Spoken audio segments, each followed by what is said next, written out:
Los santos incorruptos. No es... esta conferencia no es un dogma de fe. Hay un montón de críticas, especialmente la gente que no es católica, refutables mediante métodos científicos, pero uno, al no tener las pruebas directamente por la Iglesia, siempre es bien humilde y sencilla, y no se anda con mucha vuelta en el tema de los santos incorruptos, porque en total no es un dogma de fe, pero es un milagro continuo, sobre todo en algunos que van a ver que realmente lleva a la devoción, ¿no? Los santos incorruptos, hay un montón de santos incorruptos, porque ¿qué significa incorrupto? Santos saben lo que significa.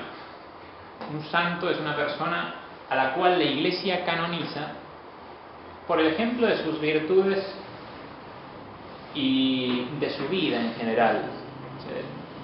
La Iglesia, de hecho, cuando va a canonizar a alguien, es decir, que está en el cielo. Entonces la Iglesia pone en juego su infalibilidad para decir que alguien está en el cielo. Entonces eso significa santo. Por lo tanto, la Iglesia se toma todas las precauciones. De hecho, antiguamente, y uno cuando habla antiguamente se refiere a hace 50, 60 años atrás, antes del Concilio Vaticano II, se tomaba todos los recaudos necesarios para que hubiera 0% de posibilidades de equivocación, es decir, nulas. Dejaba pasar 50 años como mínimo desde la muerte de la persona para canonizarlo, y después hacían falta como mínimo alrededor de 5 milagros para canonizar a alguien. Y los milagros tenían que ser milagros de esa persona. O sea, si una persona rezaba: tengo cáncer, San Vicente Ferrer, ayúdame; San José de Cupertino, ayúdame; San Juan Bosco, ayúdame; Padre Francisco Jiménez, ayúdame. No servía nada para la canonización del Padre Francisco, porque había la invocación de 4 santos más, que encima son más santos que él, y tenía que ser invocación única. Y luego tendría que ser demostrada por la Iglesia, por la ciencia. Y es interesante porque los científicos que pone la Iglesia no son científicos católicos. Normalmente intenta poner o ateos o rayando el escepticismo, racionalismo de un buen científico. Normalmente los científicos son bastante escépticos y racionalistas. Entonces, lo que pasa es que como la mayoría de los científicos se van convirtiendo con los milagros que van, pues claro, cada día le quedaban menos científicos a la Iglesia para canonizar, para verificar los milagros. Pero por ejemplo en Lourdes, en la comisión que hay en Lourdes para certificar las curaciones milagrosas, son todas científicos que no pertenecen a la Iglesia católica. Adelante, allá tienen al fondo, tienen acá, acá está la pantalla, no se pueden comer crispetas. Adelante, David.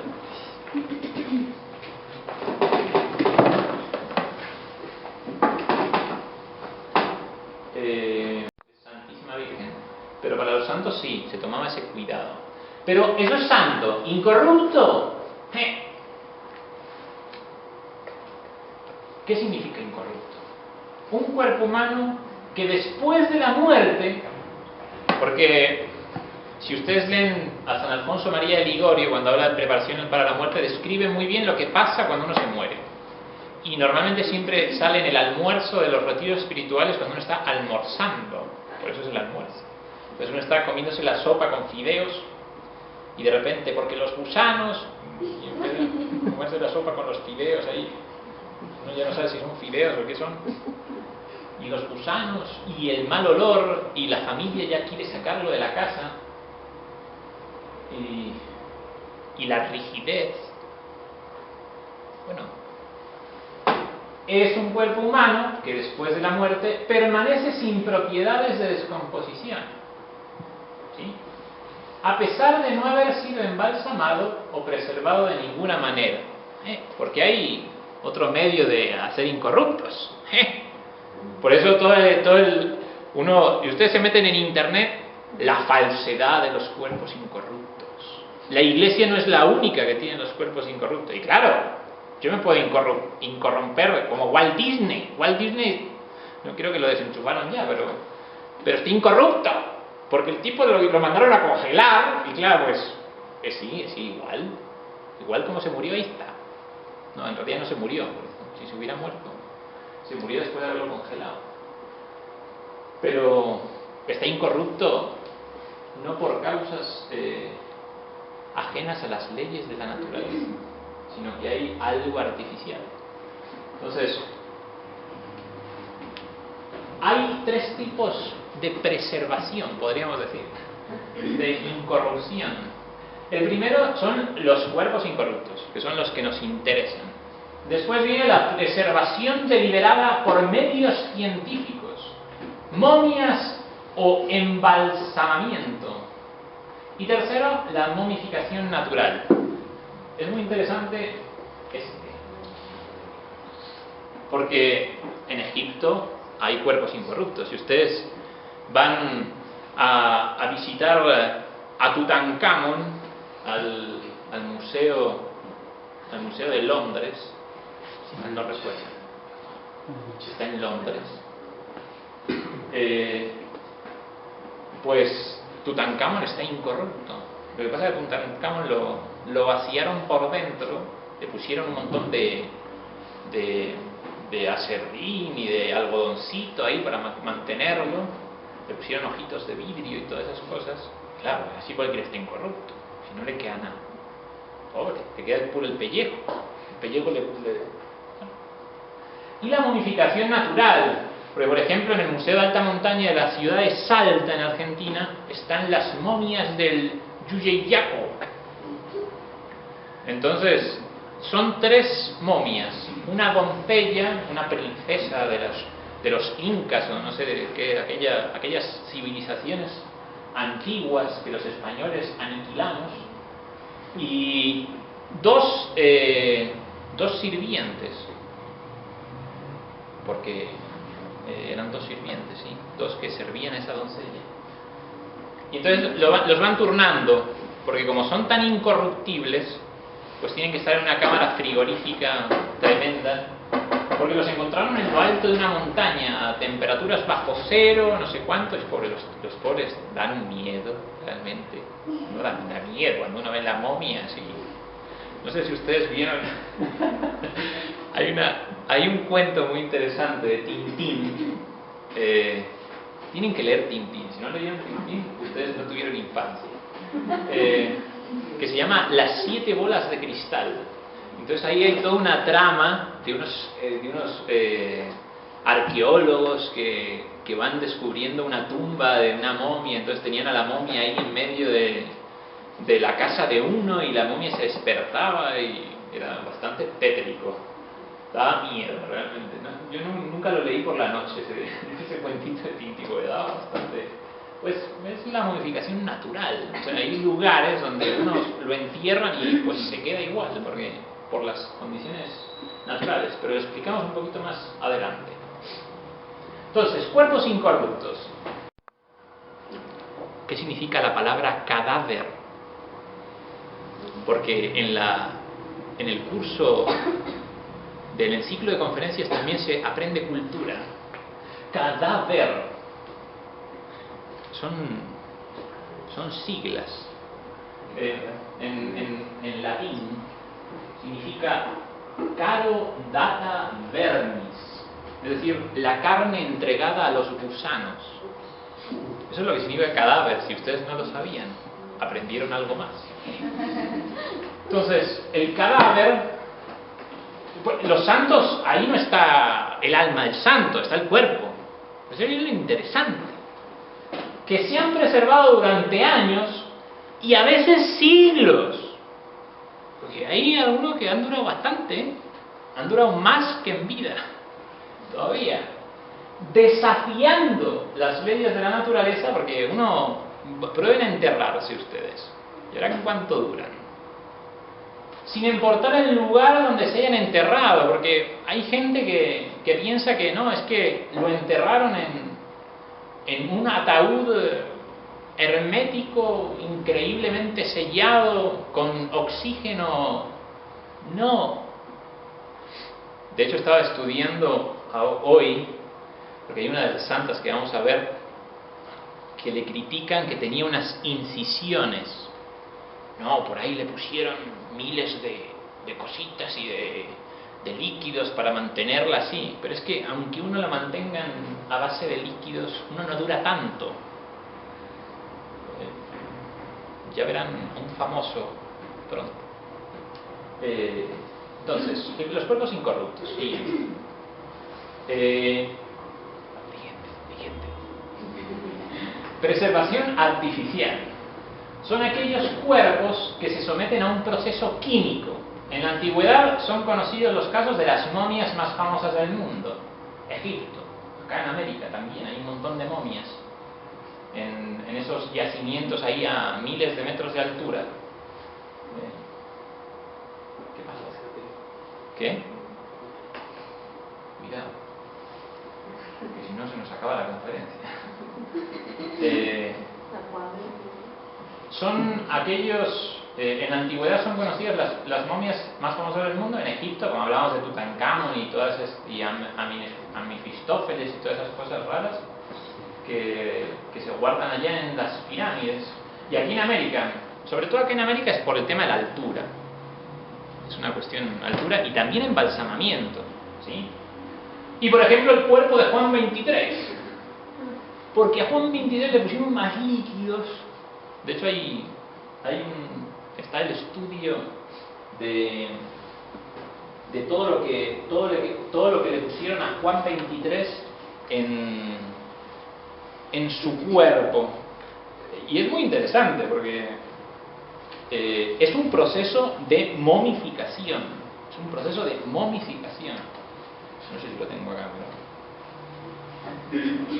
no importa. Le pusieron como 10 litros de un alcohol, le inyectaron por todo el cuerpo. Cuando uno hace la autopsia, pues tienen que hacerle el check-in, ¿no? Le pusimos tantas cosas, le pusimos tantas otras y bueno, ahí duró un poquito. Y encima tiene una cara de cera, porque era feíto. Pobre Juan Méndez, el Papa bueno. Pues está embalsamado, por eso no puede decirse que es incorrupto. No hay que inventarse cosas. Entonces, por ejemplo, Santa Teresita del Niño Jesús no está incorrupta. No, padre, pero sí, parece dormida, es una estatua. Lo que tienen arriba es una estatua, el cuerpo está abajo y no se ve. Padre, pero es una santa tan bonita, yo le tenía tanta devoción, no sé cuánto. Sí, San Francisco de Asís también, y está puro hueso. Y supuestamente era el que iba a ocupar el lugar de Satanás en el cielo. Imagínense lo importante que es. San Juan Bautista no está por ningún lado.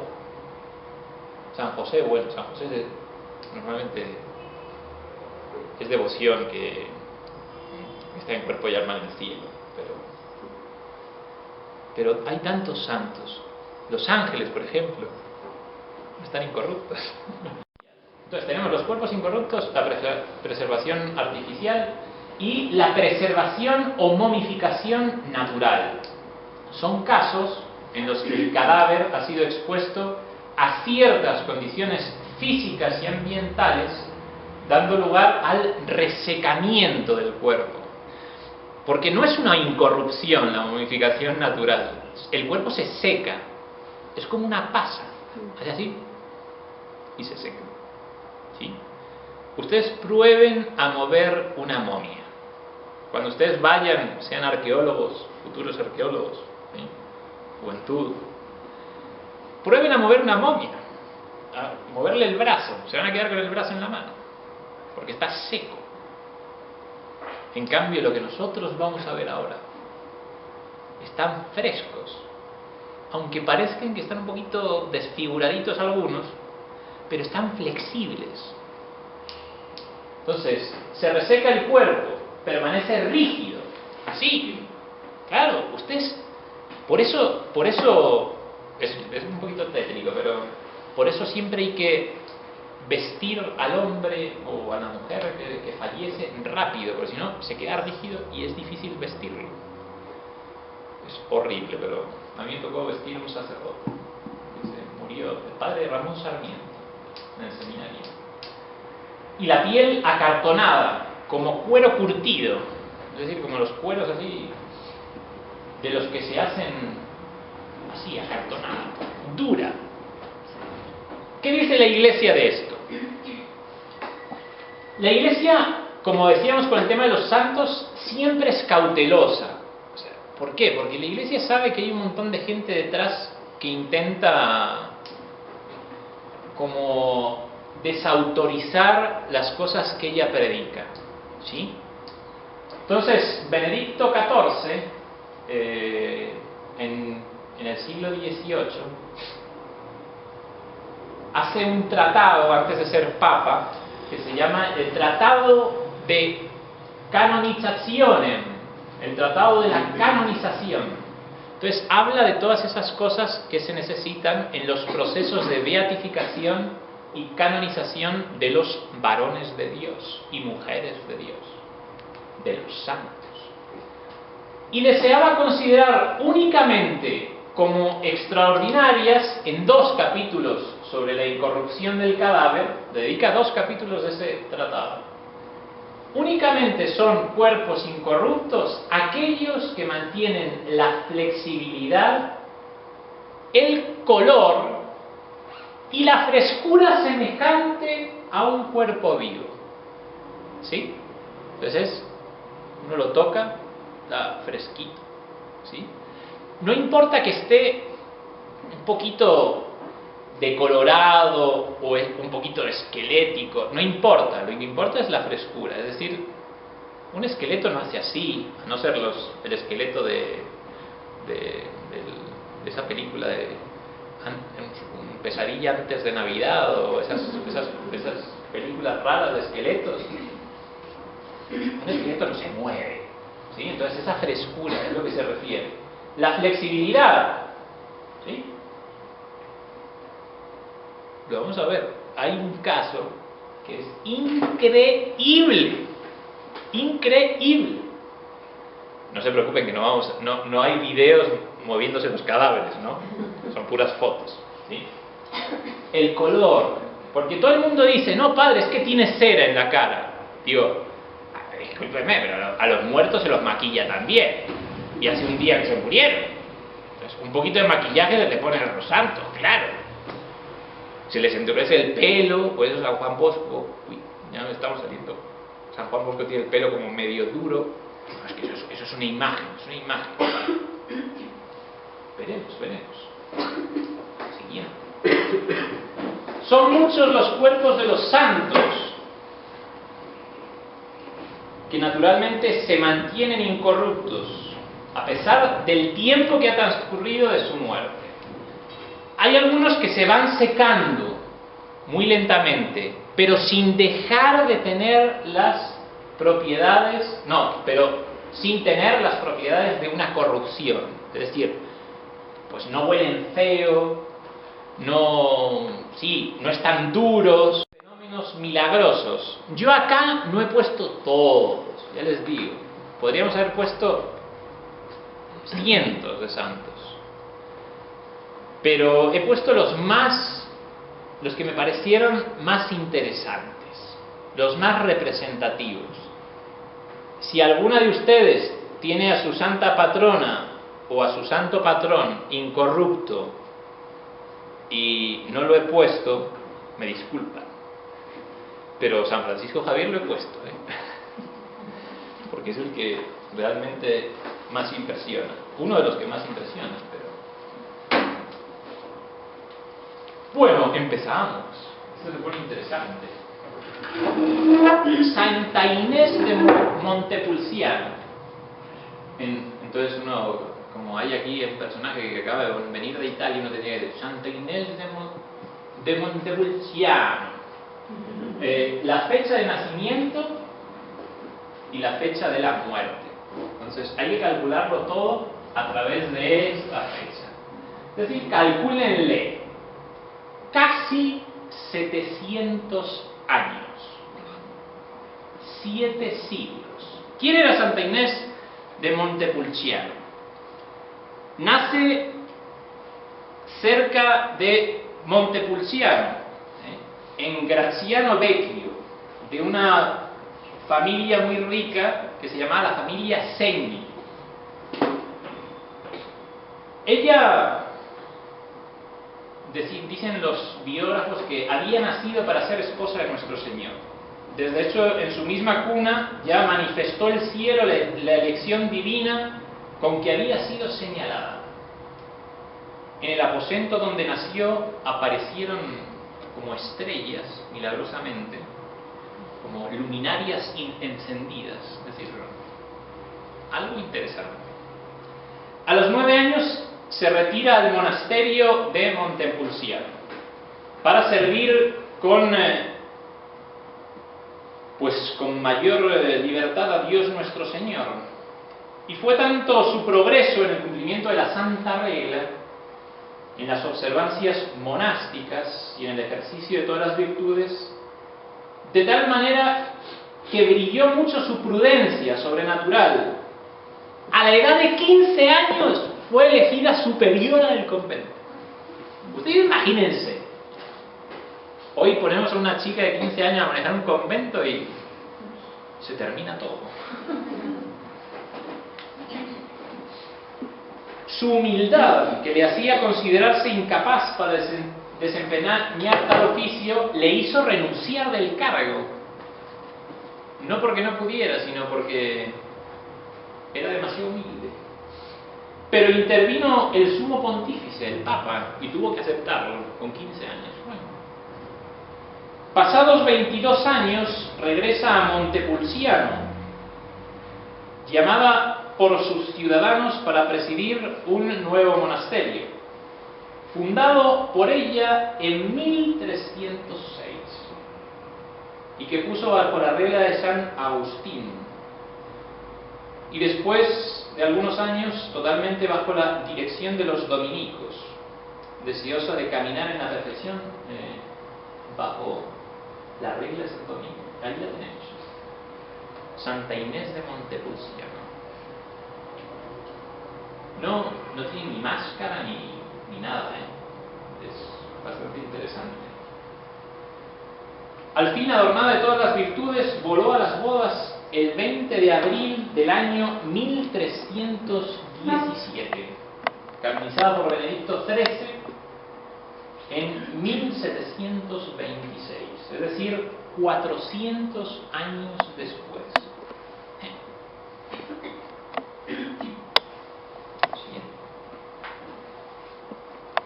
Santa Catalina de Siena, de hecho, fue a visitar a Santa Inés de Montepulciano, de la que era muy devota, y fue a visitarla 70 años después. Todavía no la habían enterrado, porque el cuerpo no se descomponía. Entonces el obispo dijo: ¿a qué vamos a enterrarla? Tengámosla aquí. Y entonces los pies se van secando por diferencia, que se levantaron para acercarse a los labios de la Santa de Siena. Entonces se movió. Interesante. Adelante. Seguimos. Santa Inés de Montepulciano.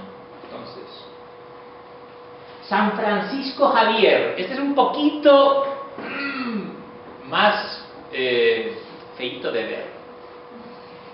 Pero fíjense las fechas. Es que hace 500 años. 1506 a 1552. Es decir, tenía 42 años. Sí, 42 años. 42 años, San Francisco Javier.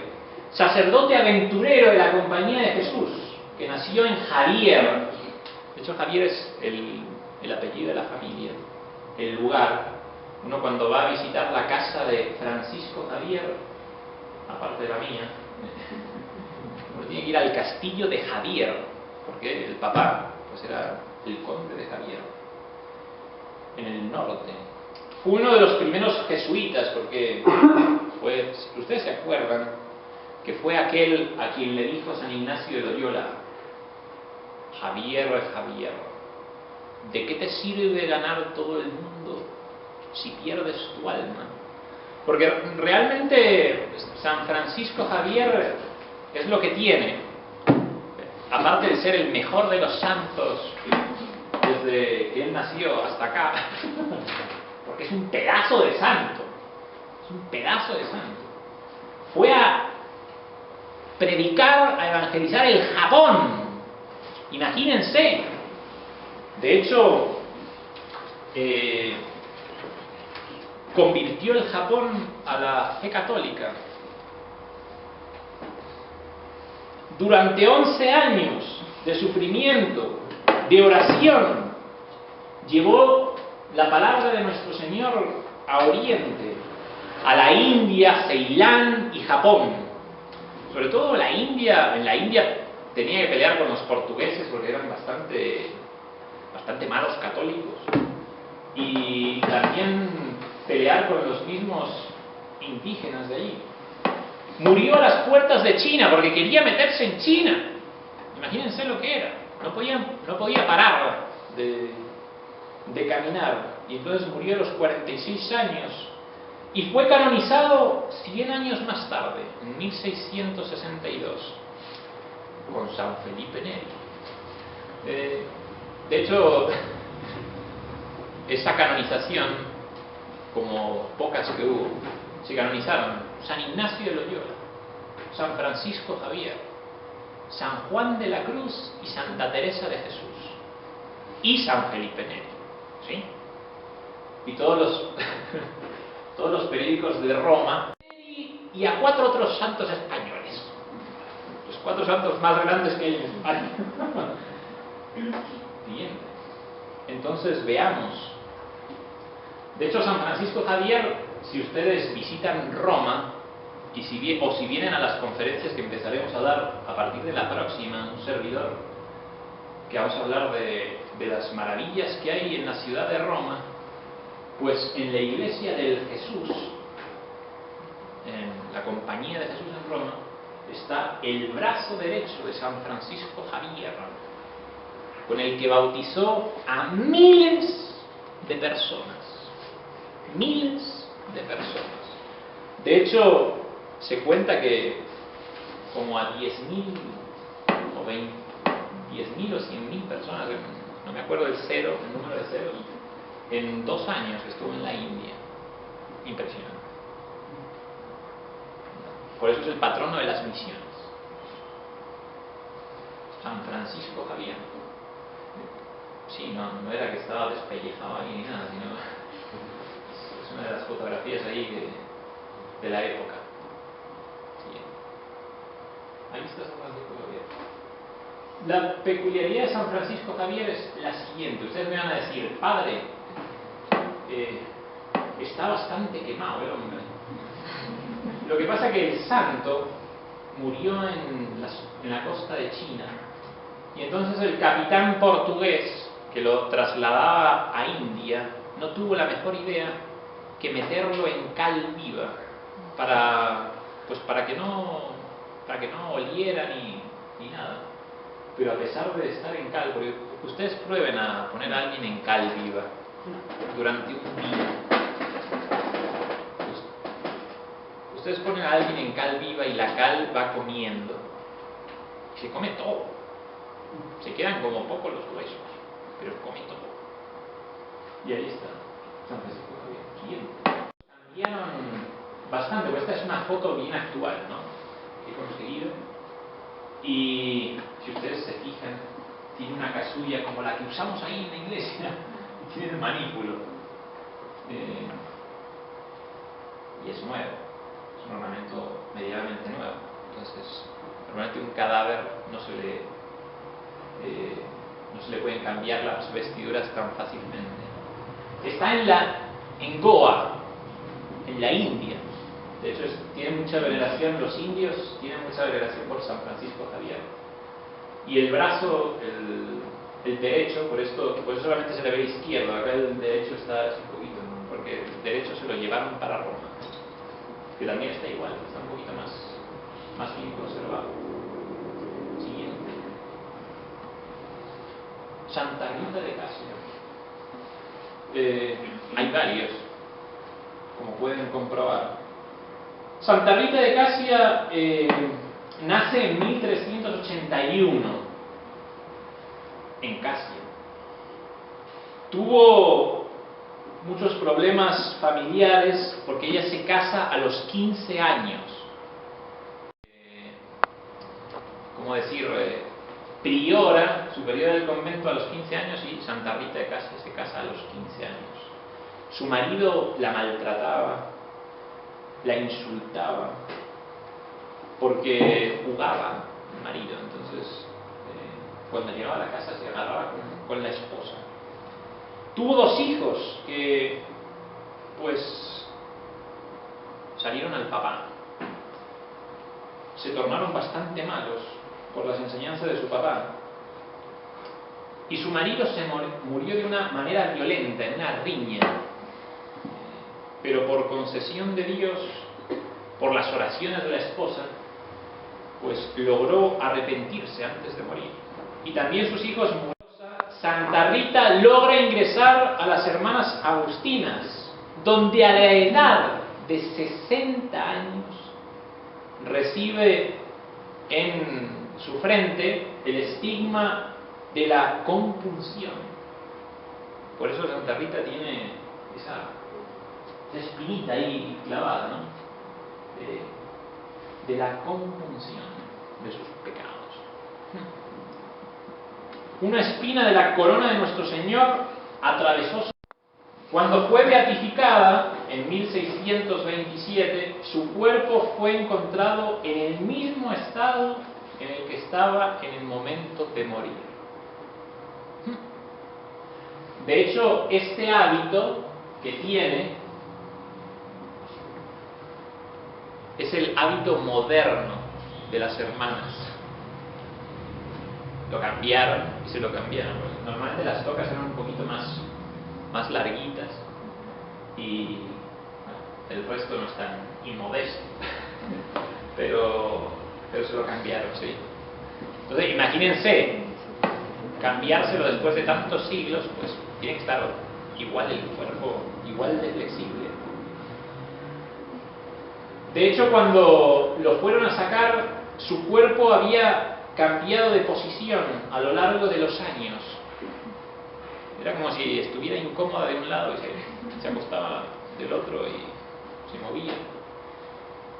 Partes del rostro de Santa Rita fueron recubiertas con un poquito de cera para darle un poquito más. Siempre las mujeres hay que verlas contentas y bonitas. Le pusieron un poquito de cera en la cara. Pero sí tienen todos los dientes y es muy interesante. Sí.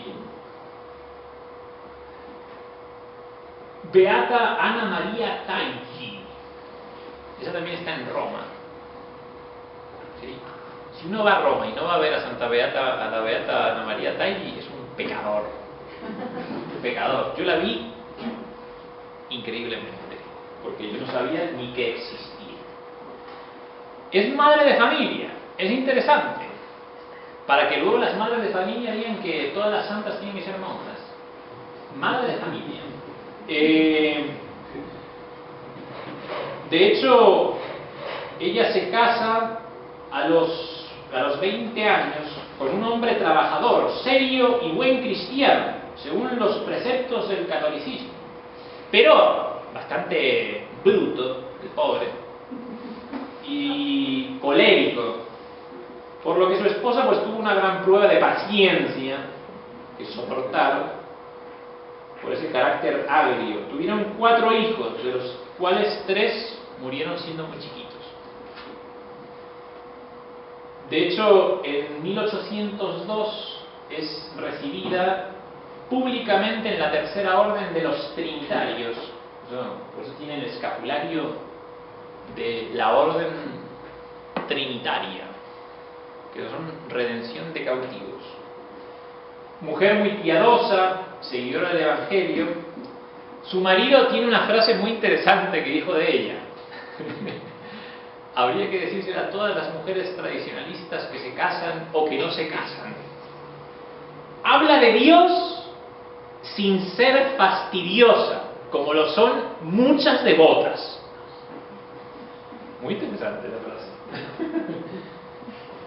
Su casa era un lugar donde recibía a los pobres al mismo tiempo que se ocupaba activamente de sus hijos y de su esposo. Ahorraba mucho del dinero que le daba el esposo y lo dedicaba a los pobres, porque aunque no era muy rica, era bastante caritativa. De hecho, en Roma la querían mucho. No dejaba de practicar las obras de misericordia. Sus devociones favoritas, preferidas, la Santísima Trinidad, por eso se metió a los trinitarios, evidentemente, la Santísima Virgen y Jesús sacramentado.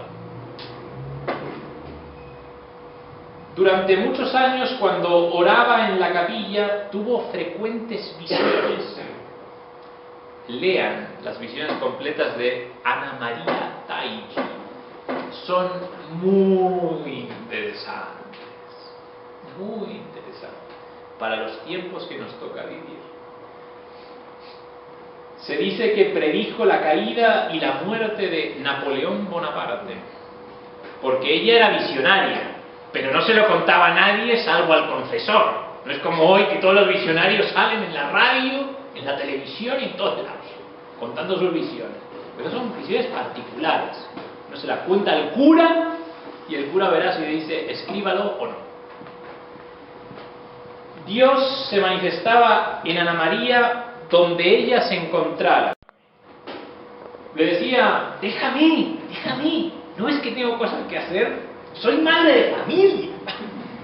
Eso le decía a nuestro Señor. Por más de 40 años tuvo la visión de un globo luminoso, de hecho es así como se la representa, ¿no? Como un pequeño sol rodeado con espinas. Y ahí podía ver eventos futuros. Es decir, tenía ese don de profecía. Y a veces también aconsejaba a la gente que la venía a consultar. Muy interesante. Murió en Roma a la edad de 68 años y fue sepultada en la cripta de los Trinitarios de San Carlo alle Quattro Fontane en Roma. En la iglesia de los Trinitarios en Roma, ahí está enterrada, como una abuelita.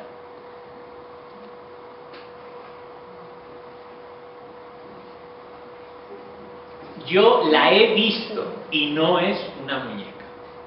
O sea, es como si estuviera uno delante de una persona que acaba de morir. Solamente pues que murió hace 200 años prácticamente. ¿Sigue así? Así sigue. No más. Y es beata, para que vean que la canonización, un cuerpo incorrupto, no tiene por qué ser signo de canonización. Pero que es una santa, es un pedazo de santa. Por eso les digo, o sea, ustedes ven que tiene un poquito de maquillaje, claro, y eso es una mujer. Pero es impresionante. Verla en foto no tiene nada que ver con verla ahí, acostadita, en un altar chiquito al lado. San Pío X decretó la heroicidad de sus virtudes, la declaró venerable, fue beatificada en 1920 por el Papa Benedicto XV. Y ahora está en San Crisógono, en Roma. ¿Sí? ¿Una iglesia de San Crisógono?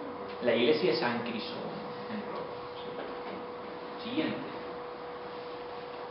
Bueno, San Juan Bosco. Este es un poquito más cercano. Ustedes pueden decir, bueno, San Juan Bosco solamente tiene 130 años desde que se enterró, entonces no merece tanto la pena. San Juan Bosco, conocido también como Don Bosco, nació en 1815 en Piamonte, Italia. Su padre muere cuando él tiene 2 años, lo que lo obliga a trabajar desde niño para ayudar a sostener a su familia. Solía asistir a circos, a festivales, para aprender trucos de magia. Es un personaje, San Juan Bosco. Ese es uno de los culpables de que acá un servidor haya querido ser sacerdote, por este personaje. San Juan Bosco. Y se los repetía a sus amigos. Entonces, él aprendía todos los trucos de magia y se los repetía. Y luego les decía, pero después, si os gusta, a la misa, O les repetía el sermón del domingo, después de entre truco y truco. Trabajó como carpintero, como zapatero, panadero, sastre, mientras estudiaba en el colegio e incluso mientras estudió en el seminario. Se ordena sacerdote en 1841, con una enorme vocación para los niños y para los jóvenes. Por eso funda la Orden de los Salesianos. San Juan Bosco se dedica a los niños y él quiere ser también sacerdote porque veía como los sacerdotes viejitos, pues, niño, fuera. Entonces, él dice, si yo fuera sacerdote, atraería a todos los niños para llevarlos al cielo. Y uno de sus amigos santos, San José Cafaso, si mal no recuerdo, le dijo, hermano, esa sotana es demasiado finita, porque cuando seas más grande, los niños se colgarán de ella. Entonces hay que hacerla más gorda, porque si no te la van a rajar a cada rato. San Juan Bosco. Jóvenes en la fe cristiana fue su obra central. De hecho, lo puso a la orden salesiana bajo la advocación de la Virgen María Auxiliadora. De hecho, ese es el sueño en el que San Juan Bosco, en que la Virgen, a los 9 años, tiene este sueño. Entonces, la Virgen se le aparece y le muestra que tiene que convertir a todos esos lobos y fieras salvajes en mansos corderillos, pero no a los puños, les decía, porque este se agarraba a puñetazos con todo el mundo para convertirlos, sino con suavidad, educándolos. El sueño a los 9 años. San Juan Bosco solía repetir, aléjense de las malas compañías como quien se aleja de una víbora venenosa. Interesante. Era muy interesante los consejos. Ahí es una fotografía confesando a los chicos en el oratorio. San Juan Bosco. Si ustedes mantienen las buenas compañías, les aseguro que un día gozarán con la Madre Santísima en el cielo. Pero si ustedes permanecen en compañía de los malvados, les aseguro que se volverán más malos ustedes y correrán el riesgo de perder sus almas. Tuvo muchos sueños. San Juan, si ustedes pueden leer los sueños de San Juan Bosco, háganlo, porque son una joya. Y la mejor joya eran las buenas noches, que también están recogidas en las lecturas católicas. Él les contaba una historia a sus alumnos del oratorio todas las noches. Y a veces les decía, hay alguno de ustedes que mañana se va a morir. Y todavía no se ha confesado. Váyase a confesar. Yo voy a estar esperando toda la noche para confesarse. Aproveche. Y como nadie sabía quién se iba a morir, pues todo el mundo se iba a confesar, evidentemente. Vamos, fuera tremendo. Las profecías, que fueron una parte importante en su vida, como siervo de Dios. De hecho, hay uno de los sueños más bonitos que es el de los dos pilares de la Iglesia, que vio a Jesús sacramentado y a María auxiliadora como dos pilares donde se anclaba la Iglesia. Si la Iglesia se separa de esas dos devociones, pues se mostraba como en una tormenta, y el ancla eran esas dos columnas: Jesús sacramentado y María auxiliadora. Y había un montón de naves enemigas: el ateísmo, la corrupción, el secularismo, y empezó una batalla hasta que la Virgen, el Santo Padre, logró anclarse ahí a los lados de las dos columnas, la Eucaristía y la Virgen Santísima. La Iglesia, decía San Juan Bosco, deberá pasar tiempos críticos y sufrir graves daños, pero al fin el cielo mismo intervendrá para salvarla. Después vendrá la paz y habrá en la Iglesia un nuevo y vigoroso florecimiento. Hay que esperar, hay que esperar. Cuando todo parezca perdido, dijo la Virgen de Fátima, mi corazón inmaculado triunfará. El cuerpo de San Juan Bosco pues está incorrupto ahí en la Basílica de Turín. Sí, lo que pasa es que hay que tener cuidado, porque hay pequeñas reliquias de San Juan Bosco que viajan por el mundo. Sí. Entonces viajan en una imagen, en una reproducción exacta de cómo está dormido San Juan Bosco. Evidentemente tiene un poquito de cera en la cara, San Juan Bosco, sí, tiene cera en la cara, y en el pelito también. Pero es el maquillaje que decimos, que también los varones tenemos derecho a tenerlo. Y no viaja, este cuerpo no viaja por el mundo. El que viajan son reproducciones, son estatuas de San Juan Bosco con alguna reliquia dentro. ¿Sí? Siguiente. Bueno, seguimos con otra que no es santa, la Madre Úrsula Micaela Morata, de 1628 a 1700. Esta monjita nace en Cartagena, pero en la verdadera Cartagena, no en la copia falsa de acá. En 1628, y llega a Alicante, procedente de Murcia, en el año 1672, tras haber tomado el hábito de capuchina, porque funda en la capital, en Alicante, un convento de monjas clarisas capuchinas. Y allí precisamente está su cuerpo. La monja es un personaje histórico muy importante para Alicante, que realmente era una monja en serio, era tremenda esta monja. Se conoce su vida porque escribió una autobiografía por orden de su papá espiritual, según atestiguan los documentos. Dice que, a pesar de ser clarisa capuchina, pues tenía una vida espiritual, una vida mística muy parecida a la de Santa Teresa de Jesús. Y al morir, pues, su cuerpo inició el proceso de momificación y quedó incorruptito. Sí, ahí está. Tiene 400 años. 470, porque hay que contarlos. Sí, sí.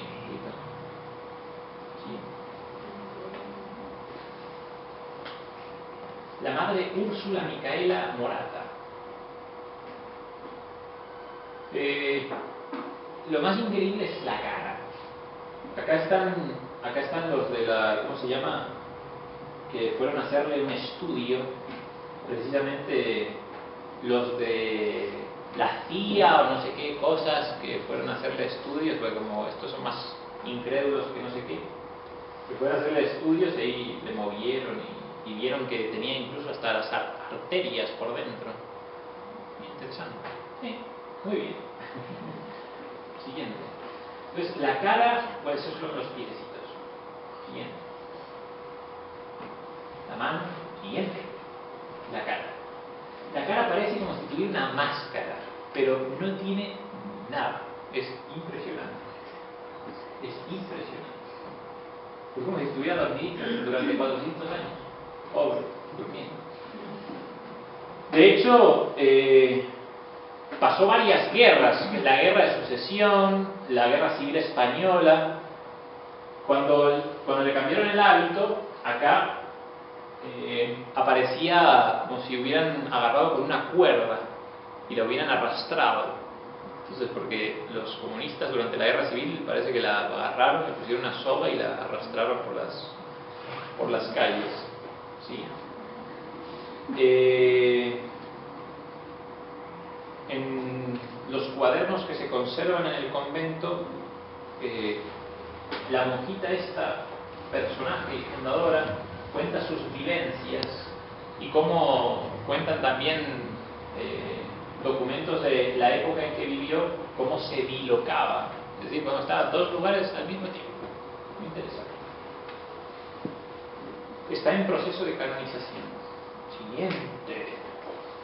Llegamos a algunos más famosos, porque si no se van a empezar a aburrir ustedes. San Juan Bautista María Vianney, más conocido como el curita de Ars, el santo cura de Ars, el patrono de todos los párrocos, porque realmente para llegar a ser párroco como él, tremendo. Nace en 1786 y muere, pues, casi 80 años después. Sí. Toda su vida parroquial en Ars. Siguiente, don Fernando. El santo cura de Ars. De hecho, fue la única imagen que se dejó hacer en vida. Por eso todas las imágenes que se ven del cura de Ars son parecidas a esta. Porque primero nadie quería sacarle fotos ni retratarlo, porque era bastante feito el cura de Ars. Ya lo van a ver ahora dormir. Pero él no se dejaba. Y esta imagen tuvo que sacarla un escultor que se escondió detrás de una cortina. Pues no hubiera hecho nada. Bueno, este es el famoso monumento que hay ahí a 1 kilómetro o menos de llegar a Ars, donde un pastorcito, porque lo mandaron a Ars, nadie conocía dónde estaba Ars. Todo el mundo decía, te mandaron a Ars, Dios mío. Y él, bueno, empezó a caminar y en medio de la niebla pues vio a este jovencito y le preguntó, ¿dónde estás? Entonces el jovencito lo agarró, lo llevó al pueblo y el cura de Ars lo agarró del hombro y le dijo, tú me has enseñado el camino de Ars, yo te enseñaré el camino del cielo.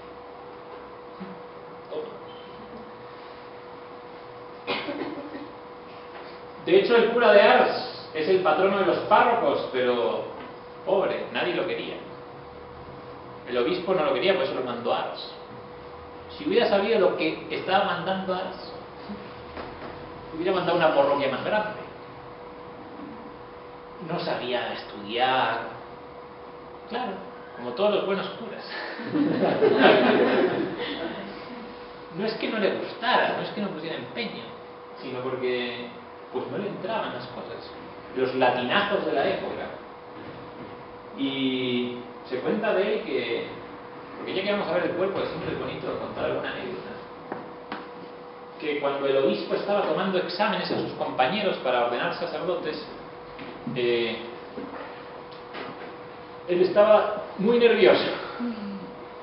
Entonces se sabía solamente una lección de latín y una lección de dogma, teología dogmática. Y entonces el obispo, claro, llegó al seminario a tomar examen porque no había que ordenar a nadie que no supiera bien sus estudios. No vamos a ordenar a ningún cura que sea un perezoso. Entonces el cura de Ars, rezándole ahí a todos los santos ángeles de la guarda, Señor, ayúdame, que no me voy a ordenar sacerdote. Y todos los compañeros empezaron a sacar dieces y dieces y dieces. Y claro, como él era Vianney, pues era el último en la fila. y 10, y el obispo se aburrió. Dice, estos exámenes son más aburridos, todo el mundo saca 10. Todos aprobados. Y el cura no tuvo que pasar examen. Es interesante. Llevó una vida de profunda mortificación y entrega a la voluntad de Dios, don Fernando. Y ese es Ars, ahora, porque antes no había ni árboles, de lo feo que era. Eso es Ars. Mucha austeridad. Un hombre muy austero. De hecho, el demonio le decía comedor de papas, porque él solamente comía papas y medio crudas.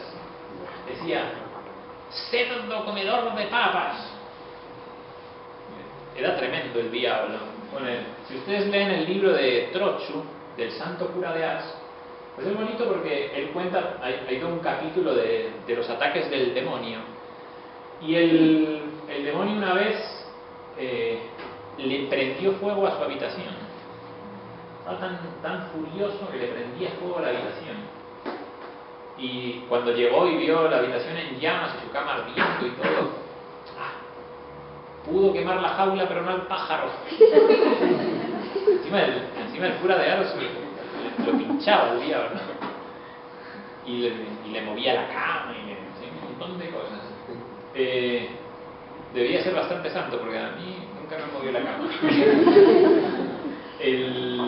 También se cuenta de que los jóvenes del pueblo, claro, ya se habían convertido todos, porque Ars era un desastre de pueblo. Había más bares que casas. Se bailaba, borracheras, de todo. Y el cura de Ars dio vuelta a todo.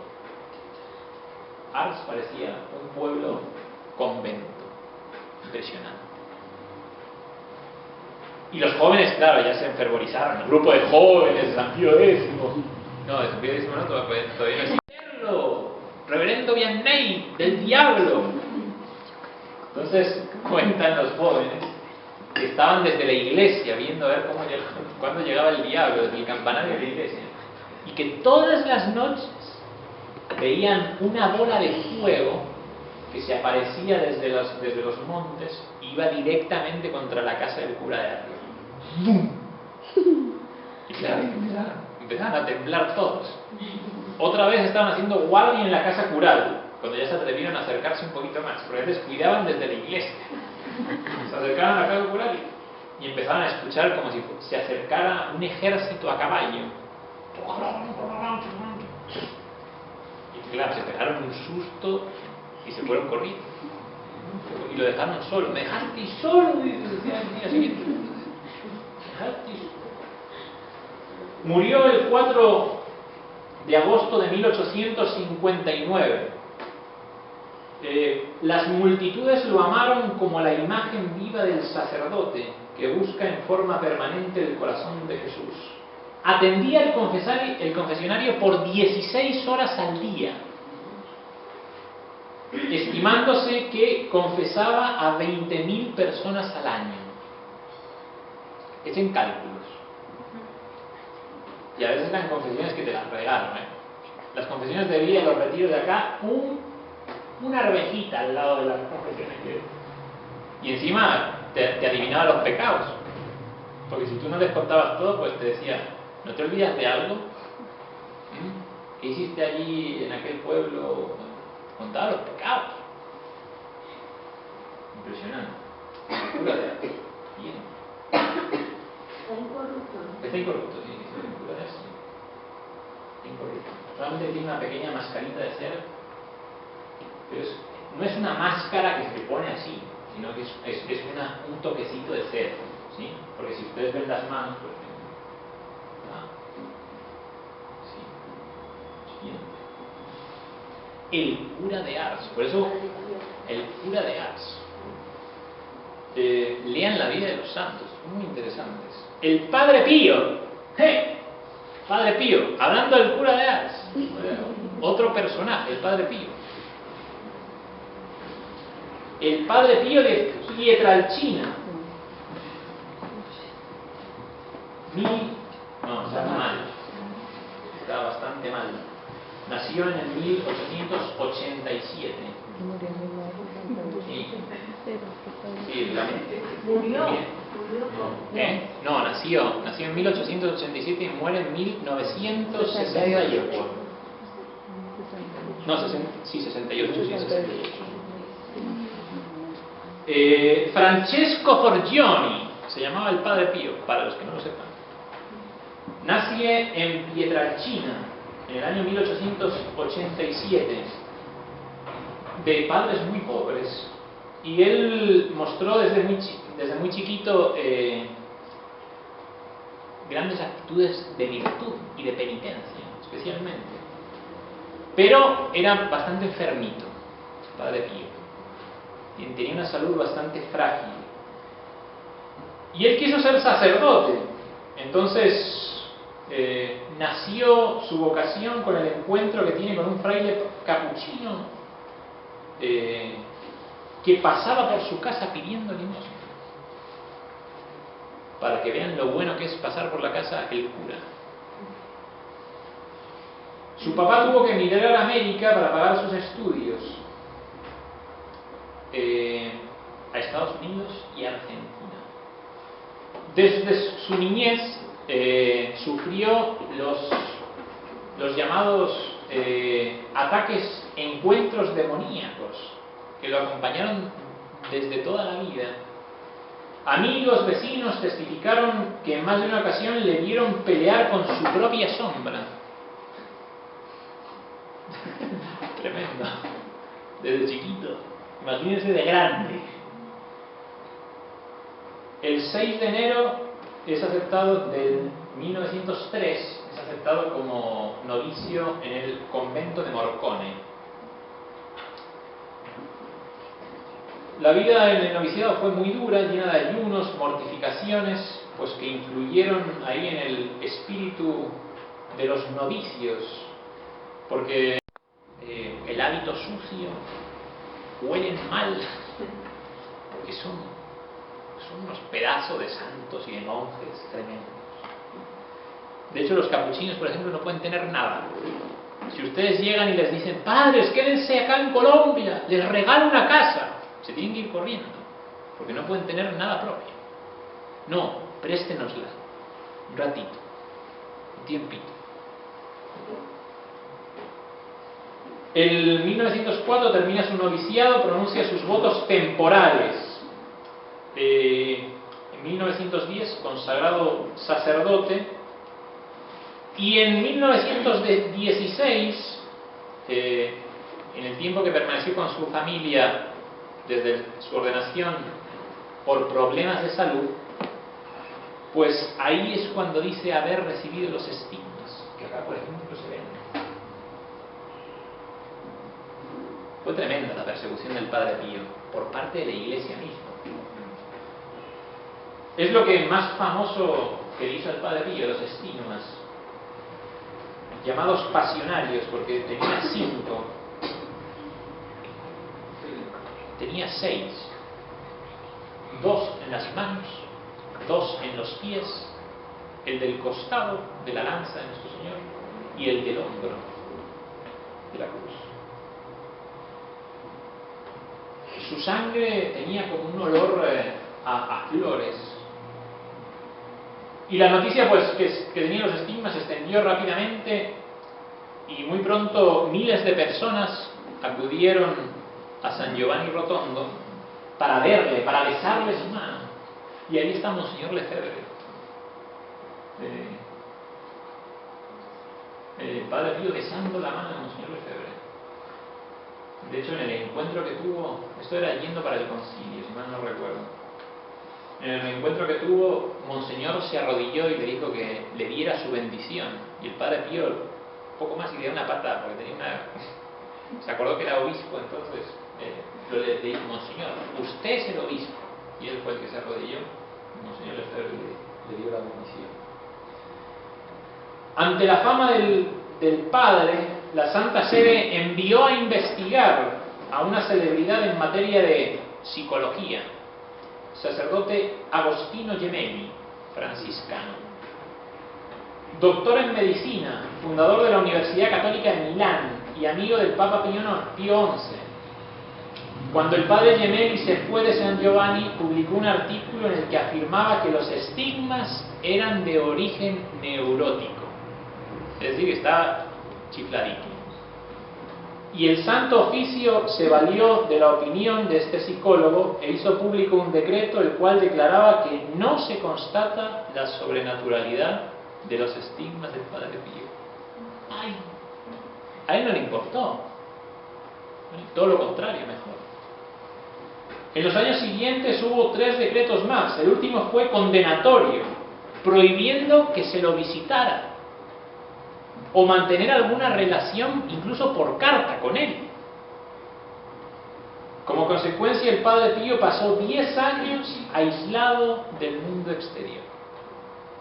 Tremendo, ¿no? 1968, el Padre cumple 50 años de sufrir los estigmas, celebrando una misa multitudinaria. Los fieles se ubicaron alrededor del altar, 50 grandes macetas con rosas rojas por sus 50 años de sangre. La misa de siempre. El Padre Pío nunca dijo la nueva misa. Nunca.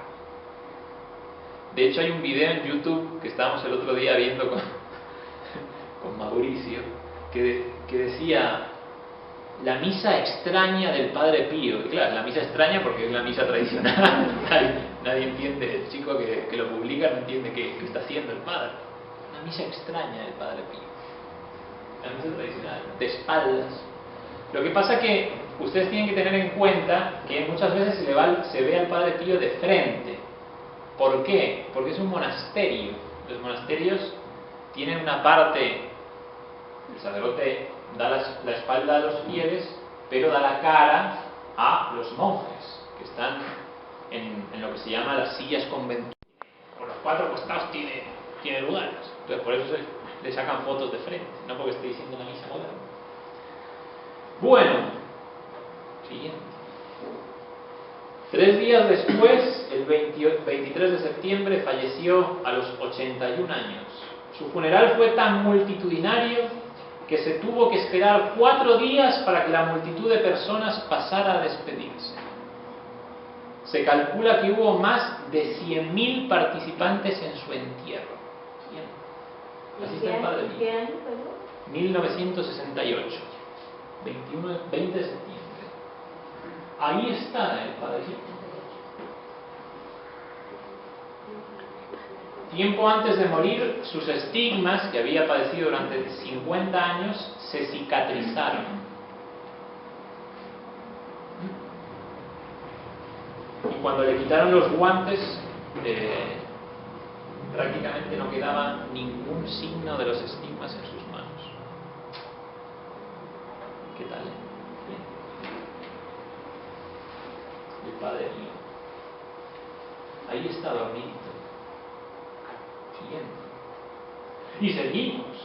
Porque esto podría ir para largo, pero gracias a Dios hemos hecho una pequeña siguiente recopilación. San Vicente de Paúl, a lo español. Nada de San Vicente de Paúl ni nada. San Vicente de Paúl.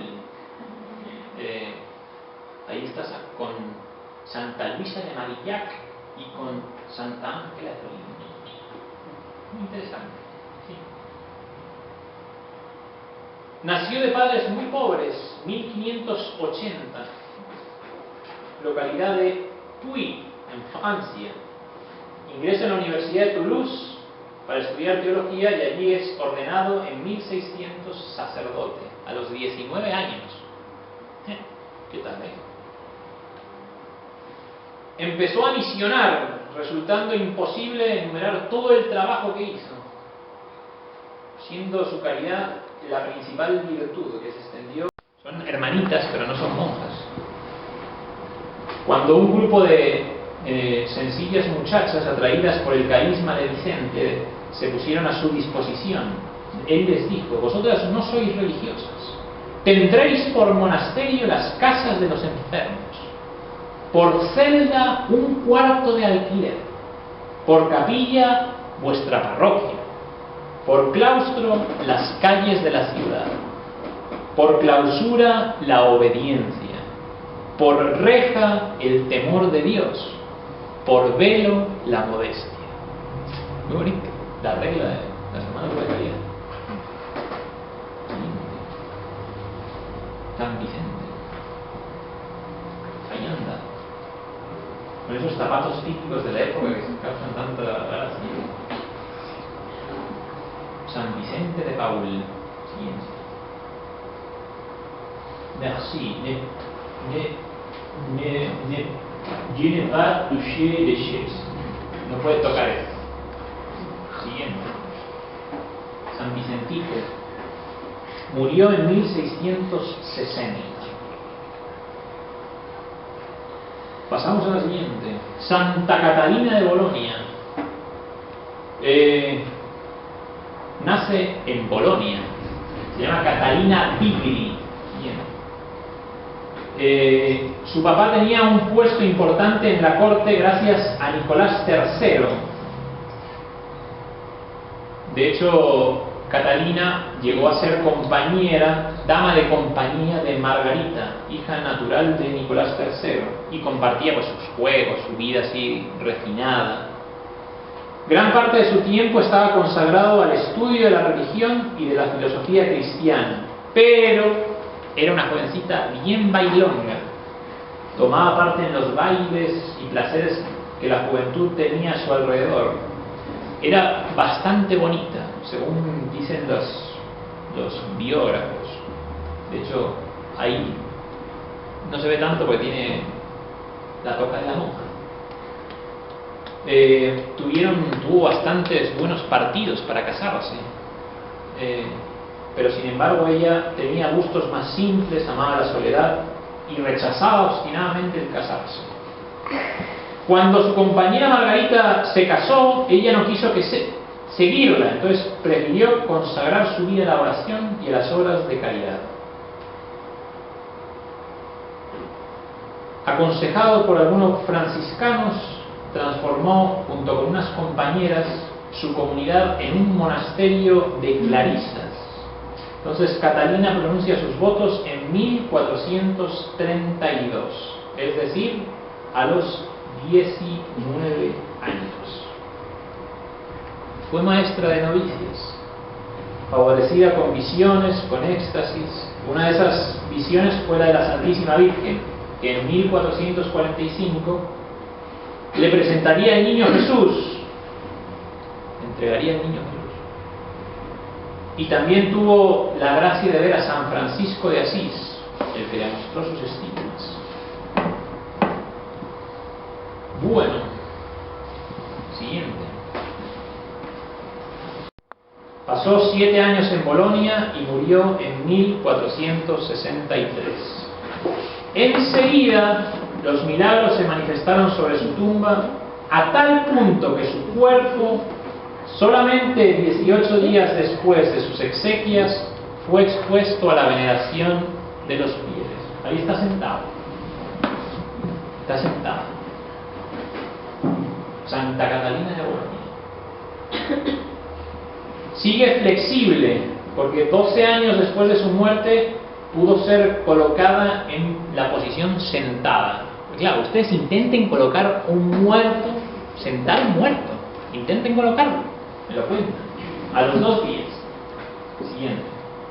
Está sentada. Allí está. Normalmente todo lo negrito pues es por las velas, porque antiguamente se ponía tanta vela alrededor. Ahí esa cosa no se ve tan bien. Siguiente. Las manitos. Y está ahí, sentadita. En Bolonia.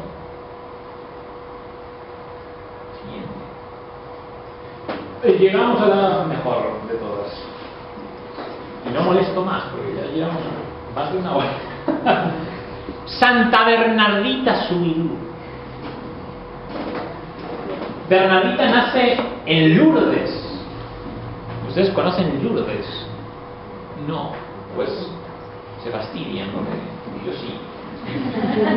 Ahí está Santa Bernardita. Francia, nace en 1844 con unas amigas en la gruta de Massabielle, que es tan conocida hoy en día, y allí vio a la Inmaculada Concepción. Se le apareció la Virgen. La Virgen le sonrió y le hizo la señal de la cruz con un rosario de marfil y oro, haciéndola caer de rodillas 7 veces más, y punto. Así es la Virgen, corto y al grano, nada de historias y novelas. Siendo muy joven, la Virgen, de hecho fue el culmen del dogma de la Inmaculada Concepción, porque se le apareció y le dijo: yo soy la Inmaculada Concepción. Si tiene alguien más dudas, lo digo de mi boca. Hizo el milagro, hoy se conserva. Si ustedes se van a Lourdes y tienen callos en los pies o esas cosas, o alguna cosa más grave, pues hay piscinas llenas de ese agua que corre, y ahí no se puede bañar. Y hay milagros increíbles. De hecho, hay un médico, Alexis Carrel, que narra en su libro así: mi viaje a Lourdes. Así se convirtió, acompañando a una enferma que decía: pero ustedes están locos, ¿cómo van a llegar a esta niña allá? No es que se va a morir en el tren, se va a morir en el camino. Y al llegar allá, como si estuviera como una rosa. Increíble. Santa Bernardita, ese es el santuario de Lourdes, para los que no conocen Lourdes. ¿Sí? Y esa es la grupita de Lourdes. Allí se aparece la Virgen. Esa no es la Virgen, es una réplica. Y acá está el pozo de agua. Siendo muy joven se consagra como religiosa en la Orden de las Hermanas de la Caridad en Nevers. Transcurrió mucho tiempo enferma en la enfermería del monasterio, del convento, de tal modo que una hermana un día la acusó de ser una holgazana. Eres una holgazana. Porque ella a nadie le dijo que era la niña de las apariciones de Lourdes, porque si no todas las hermanas, evidentemente, porque si la protegía de la Virgen, ¿quién no lo va a hacer? Pero ella no se lo contó a nadie. Le respondió que su trabajo era el de estar enfermo. Imagínense, cuando alguien que te responde eso, uno que dice, te calla la boca. Sin duda su dolor, su sufrimiento eran recibidos por Dios como reparación de los pecados de muchas otras almas. De hecho, la Virgen le prometió durante las apariciones que su felicidad no iba a darse en este mundo, sino en el próximo. Después de tanta enfermedad, entró en el reino de Dios el 16 de abril de 1879. Este es el conventito de Nevers. Está la capillita que tiene al cuerpo incorrupto más impresionante que se haya visto jamás. Sí, como si estuviera dormido. De hecho, porque tiene el hábito anterior de las monjas, el viejito, el antiguo. ¿Por qué? Porque acá hay una anécdota interesante que contó una de las viejitas del monasterio. Cuando vino la reforma del hábito de las religiosas, después de un tal concilio Vaticano II, esta jovencita está como si estuviera dormida, es decir, uno la levanta así los brazos, impresionante. Y dice la monjita, esta viejita, que cuando le fueron a cambiar el hábito por uno más cortito, debe ser, dice que se puso dura, No había forma de separarle los brazos. ¿No es posible? ¿No es posible? Esto es increíble. Entonces, cuando se llevaban el hábito, otra vez flexible. Pero si no, de la caridad de Nevers. Está expuesto en una urna de cristal en el convento de San Gildaro, en Nevers. Hay que ver realmente el rostro de esta niña, lleno de felicidad. De hecho, nos muestra la alegría que uno tiene de llegar al final de la vida cuando se tiene la seguridad plena de estar a los 33 años, si mal no recuerdo, a la edad de nuestro Señor.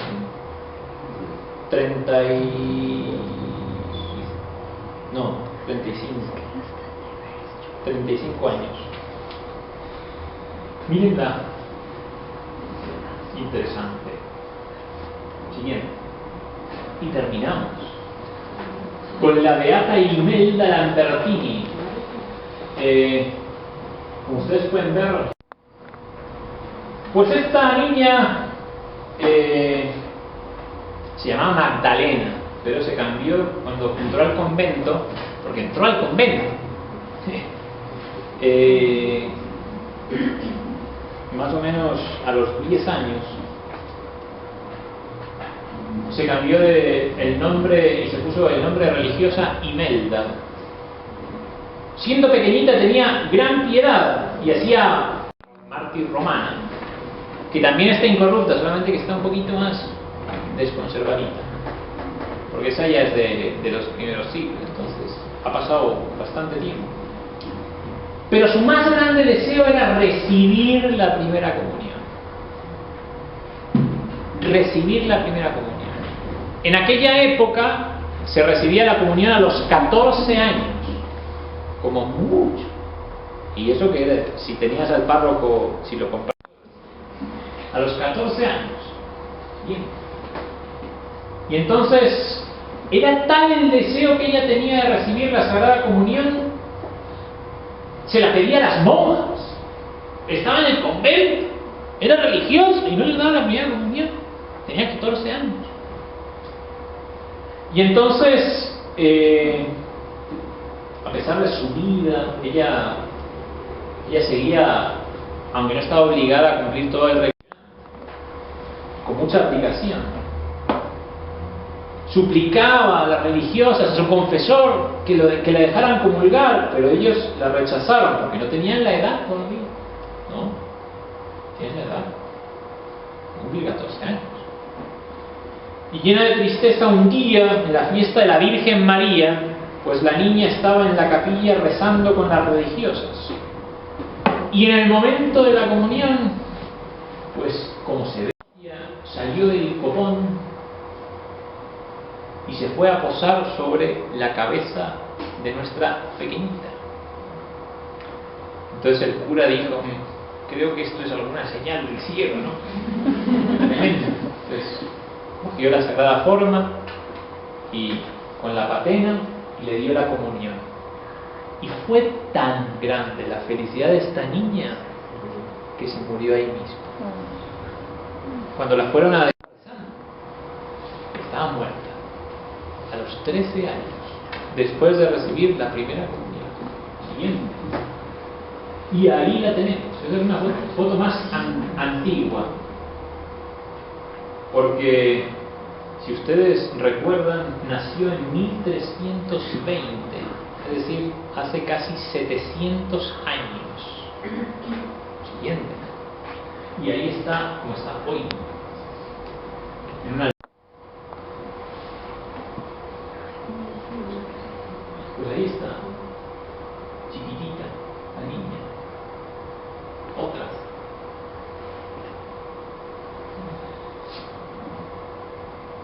La beata Imelda Lambertini.